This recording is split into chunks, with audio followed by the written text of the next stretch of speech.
ഇവനിതെവിടെ പോയി കിടക്കുക? എന്നെ കാണുന്നില്ലല്ലോ. അല്ലെങ്കിൽ ഓനെന്നാടാ നേരത്തെ വന്നിട്ടുള്ളത്? കണ്ണിൽ വിടരും രാത്താരങ്ങൾ നീ എവിടെയായിരുന്നടാ ഇത്രയും നേരം?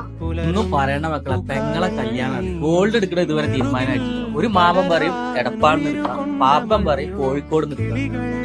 എവിടുന്ന് എടുത്താലും ഞാൻ തന്നെ ഉണ്ടാക്കണ്ടേ ക്യാഷ്? അതിനല്ലടാ പവൻ ഗോൾഡ്. അതാവുമ്പോ എനിക്കൊന്നും പേടിക്കാൻ. ഞാൻ എന്റെ സിസ്റ്ററിന്റെ മാരേജിന് അവിടെ നിന്നല്ലേ ഗോൾഡ് എടുത്തത്. അതാവുമ്പോ സാധാരണക്കാർക്ക് പറ്റിയതല്ലേ. ആ അതവൻ പറഞ്ഞ ശരിയാണ്. അവിടെ ആവുമ്പോ നല്ല കളക്ഷനും നല്ല സർവീസും ആണ്. പവൻ ഗോൾഡ് തിരൂരല്ലേ? പവൻ ഗോൾഡ് നമ്മുടെ പുത്തനത്താണിൽ വരുന്നുണ്ടല്ലോ. എന്നാ പിന്നെ അവിടുന്ന് തന്നെ ആക്കാല്ലേ? തിരൂരിന്റെ സ്വന്തം ജ്വല്ലറി പവൻ ഗോൾഡ് ഇനി പുത്തനത്താണിയിലും.